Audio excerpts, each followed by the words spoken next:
여러분 혹시 출애굽 당시에 펼쳐졌던 10가지 재앙을 다 기억하고 외우시나요?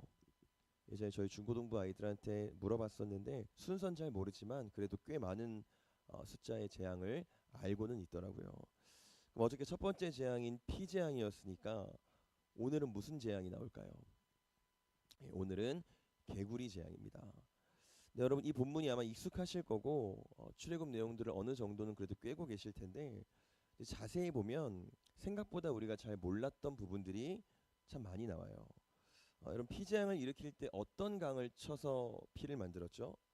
나일강을 쳤죠. 나일강을 쳐서 피를 만들었는데 근데 이게 나일강만 핏물이 됐던 게 아니었어요. 애굽에 있는 물이란 물은 다 핏물이 됐습니다. 그러니까 하다못해 세수하려고 받아놓은 물도 핏물이 됐고요. 주전자에 있는 물까지 핏물이 됐고 그릇에 있는 물까지 다 핏물이 됐던 거예요. 이건 단순히 멋있고 위협적인 그런 기적 같은 게 아니었고요. 애굽의 멸망을 가져올 수 있을 만한 엄청난 사건이었다는 겁니다. 그러니까 지금 애굽은요 굉장히 큰 위기 앞에 놓여 있는 거예요. 세계 문명의 중심지였고 전 세계에서 가장 강력한 나라 애굽이 멸망의 위기 앞에 처했다라는 거죠.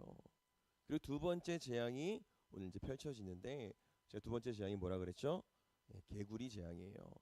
이 재앙을 보면서 이제 과학자들은요 이 일들의 개연성이 있다라고 판단을 합니다. 무슨 말이냐면 이제 온통 모든 물들이 피가 됐기 때문에 더 이상 이제 물이 깨끗하지가 않잖아요. 오염됐잖아요. 더 이상 물에 있을 수 없는 개구리들이 다 무트로 이렇게 올라오지 않았겠나라고 이제 말을 하는데요.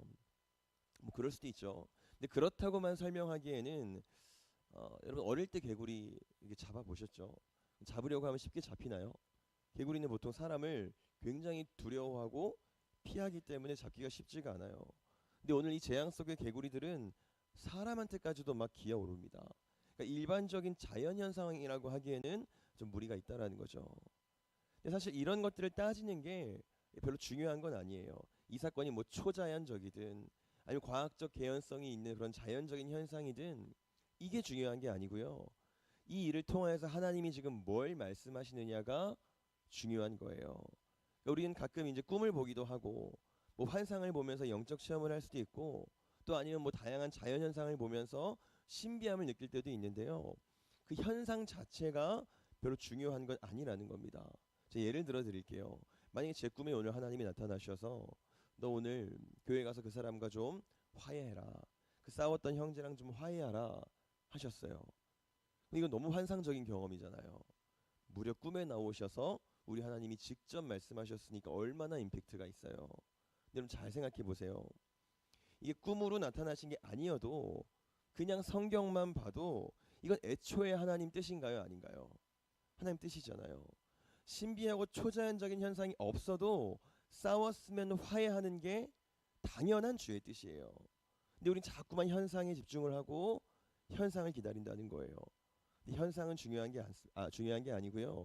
이 66권의 현상들을 66권의 책에 그 현상들을 뛰어넘을 훨씬 위대한 진리가 이미 우리에게 주어져 있다라는 겁니다. 근데 어쨌든 그런데 이제 애굽은 정말 큰 일이 났어요. 온 집안의 개구리가 뭐 밥그릇이든 침대든 심지어 내 몸에도 지금 막 기어올라요. 그러니까 애굽의 일상 생활이 다 무너져 버린 거죠. 단순히 개구리가 많아져서 뭐 징그럽다 이 수준이 아니고요. 애굽이 소중하게 가꿔왔고 지켜왔던 일상이 지금 무너지고 있는 거예요. 근데 여러분 어떠세요? 우리도 살다가 보면 일상이 좀처럼 회복이 안 될 때가 있죠. 내 능력 밖의 일들이 일어나고 내가 감당하기 힘든 사건들이 그런 일들이 벌어질 때 우린 우리의 일상이 무너지는 경험을 많이 해왔고 앞으로도 반드시 하게 될 거예요. 그리고 오늘 본문은 이런 상황이 됐을 때 일반적으로 사람들이 어떻게 해결을 하고 있는지 애굽왕 바로가 어떻게 하고 있는지를 보여줍니다. 우리 본문 7절 같이 보겠습니다. 시작. 요술사들도 자기 요술대로 그와 같이 행하여 개구리가 애굽 땅에 올라오게 하였더라. 아멘.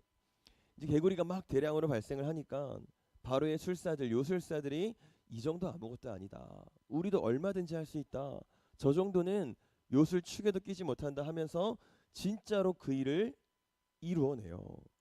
뭐 이들이 어떻게 이 일을 해냈는지는 모르겠습니다. 성경에 나오지 않아서 모르겠는데요. 뭐 몰래 주머니에 개구리를 몇 마리 가지고 왔다가 뭐 짠 이렇게 한 건지 아니 진짜 요술을 부른 건지는 모르겠어요. 근데 어쨌든 바로와 모세와 아론이 보는 앞에서 이 일을 똑같이 이 술사들이 해냈어요. 그럼 어떻게 생각하세요? 대단한 일이죠. 정말 대제국 이집트의 왕 바로의 측근으로 있을 만한 대단한 능력이에요. 근데 그렇기 때문에 보통 우리의 시선은요 이런 곳에 많이 머무르죠. 능력 있고 탁월하기 때문에 이 험난한 세상을 살아갈 때에 우리가 모델로 삼는 사람들은 보통 이런 사람들이에요. 언제 우리의 일상이 깨어질지 모르기 때문에 언제 우리가 삶에서 위기를 겪을지 모르기 때문에 이런 위기들 앞에서 살아남기 위해서는 지금 이런 사람들처럼 이렇게 멋있는 사람, 능력 있는 사람이 돼야 된다고 생각하고 또 가르치죠. 근데 여러분 놀랍게도 여기에는 반전이 있습니다. 우리가 방금 읽은 말씀을 다시 한번 볼게요. 시작. 요술사들도 자기 요술대로 그와 같이 행하여 개구리가 애굽 땅에 올라오게 하였더라. 아멘. 지금 바로의 이 측근 술사들이 엄청난 일을 해낸 건 맞죠.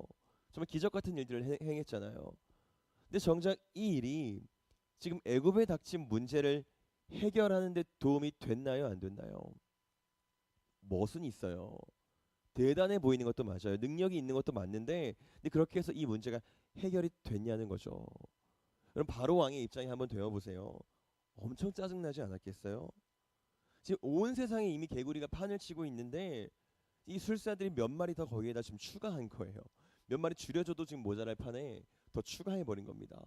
그러니까 사실은 아무런 능력이 없다라는 거예요. 재앙으로 인해서 무너진 애굽의 일상을 더 호전시키기는커녕 회복시키기는커녕 오히려 더 악화시켰다는 거죠. 유력해 보여요. 대단해 보이고요. 화려하죠. 그러나 능력은 없다는 겁니다. 그래서 결국에 이 유력자들이 얼마나 무능력한지 무기력한지 성경은 바로 보여줘요. 18절 같이 보겠습니다. 시작. 요술사들도 자기 요술로 그같이 행하여 이를 생기게 하려 하였으나 못하였고 이가 사람과 가축에게 생긴지라. 아멘. 이제 개구리 재앙 이후에 이 재앙이 시작이 되는데 이때도 이 요술사들이 시도를 합니다. 똑같이 한번 해보려고 시도를 해요. 됐을까요? 안 됐을까요? 이때는 실패합니다. 그러니까 지금 유력한 자의 무기력함을 보여주는 거예요. 근데 여러분 혹시 이 10가지 재앙이 혹시 누가 일으킨 재앙인지 알고 계신가요? 지금 피재앙부터 마지막 장자의 죽음 재앙까지 10가지 재앙이 펼쳐질 텐데 누가 일으킨 재앙인지 혹시 아시나요? 어떻게 보면 이건 지금 모세의 데뷔전인 거죠. 그래서 우리는 아마 10명 중에 9명 정도 아마 이분 계신 분 중에 대부분은 이 모든 재앙들을 일으킨 사람이 모세라고 아마 다 그렇게 생각을 하고 계실 거예요. 근데 아닙니다. 어제 새벽 예배 본문이 피재앙에 관한 내용이었는데 그 피재앙 누가 했을까요? 모세가 한 게 아니에요. 아론이 했습니다. 근데 우리 이걸 잘 모르죠. 그래서 예전에 이집트 왕자라는 모세의 일생을 다뤘던 유명한 애니메이션이 있는데요. 거기서도 마치 모세가 이 일을 행한 것처럼 이 연출을 해놨어요. 그럼 오늘 개구리 재앙은 누가 했을까요? 이것도 아론이 했습니다. 그럼 그 다음 이 재앙은 누가 했을까요? 이것도 아론이 했어요. 생각보다 모세가 별로 한 게 없죠. 근데 우린 다 모세가 했다고 그냥 그렇게 생각하죠. 그게 그리고 우리의 솔직한 시선입니다. 유력하고 화려하고 세상의 관점으로 봐도 충분히 인정받을 만한 사람이라야 능력이 있을 거라고 생각을 하는 거예요. 그래서 우린 자꾸 모세 같은 사람, 바로의 요술사 같은 사람, 누가 봐도 이렇게 할 만한 사람을 꿈꾼다는 거죠. 이 세 가지 재앙이 펼쳐지는 동안 주인공은 모세가 아니라 아론이었습니다. 이게 우리와 하나님의 차이예요. 하나님은 상관이 없어요. 우리의 신분도 상관이 없고요. 우리가 좀 인정을 못 받아도 괜찮아요. 유력한 자가 아니어도 괜찮아요. 그러니까 우리는 이 자존감을 가지고 이제 목표를 바꿔야 되는 겁니다. 우리가 살면서 위기를 많이 겪어서 살면서 일상이 무너지는 경험을 많이 해봐서 그 위기에 대응하기 위해서는 바로의 요술사 같은 사람이 돼야 된다. 그런 능력 있는 사람이 돼야 된다고 생각해서 그 위치로 올라가기 위한 일에 우리의 모든 일생을 쏟아붓고 있죠. 근데 이제 우리가 좀 자존감을 가졌으면 좋겠어요. 그 자존감은 이런 겁니다. 우리 22절 보겠습니다. 시작. 그날에 나는 내 백성이 거주하는 고센 땅을 구별하여 그곳에는 파리가 없게 하리니. 아멘. 우리는요 이미 다 구별됐어요. 이 말은 이미 살았다는 겁니다. 일상이 다 무너지고 위기가 넘쳐나고 심지어 심판이 찾아와도 우린 무너지지 않아요. 이미 구별되었습니다. 그곳에는 파리가 없게 하리니. 심판 가운데 이스라엘 백성들이 머무르고 있는 고센 땅은 재앙이 피해갔어요. 하나님은 우리를 멸망으로부터 구별하셨습니다. 그러니까 이제 우리는 우리가 두려워하는 그 위기들을 신경 쓰면서 살 필요가 없다라는 거예요. 왜요? 우린 이미 건져냄 받았잖아요. 물론 우리 생각에 우리가 너무 보잘것없어 보여서 우리 환경이 좋지 않아 보여서 우리가 무능력해서 자꾸 이 사실들이 의심스러울 때가 있는데 여러분 반드시 기억하세요. 하나님은 아론을 통해서 아무도 주목하지 않는 그 사람을 통해서 일하셨던 분이에요. 그러니까 우리는 이미 살았습니다. 그러니까 우리가 이제는 이 사는 이유는 우리가 이 땅을 살아가는 이유는 더 이상 살기 위해 사는 게 아니라는 거예요. 죽음의 위기에 처한 사람들처럼 살아보겠다고 생존하겠다고 발버둥 치면서 사는 인생은 더 이상 우리의 인생이 아니라는 겁니다. 우린 이미 살았기 때문에 이제는 삶의 방향이 완전히 달라졌어요. 이제는 다른 사람들한테 사는 방법을 알려주는 인생을 사는 겁니다.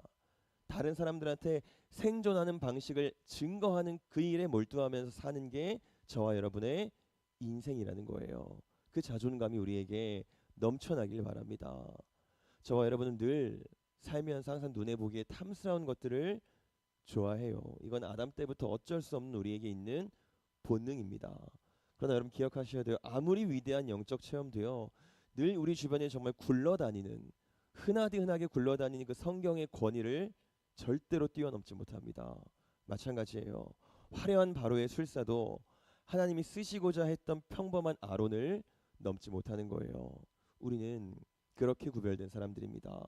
무려 천국을 소유한 누구보다도 탁월한 선택을 받은 사람들이에요. 그러니까 정말 아무것도 가진 게 없는 사람들처럼 계속 세상이 인정해 주는 것들을 탐낼 필요가 이제는 우리는 없다는 거예요. 우린 다 가졌습니다. 우린 구별됐어요. 그러니까 우리가 가진 사람들의 자존감을 갖고 이 땅을 살아가길 원합니다. 가졌으니 우리가 가진 것들을 소개하고 증거하는 삶을 사는 그리스도인으로 우리가 살기를 소원합니다. 기도하겠습니다. 하나님,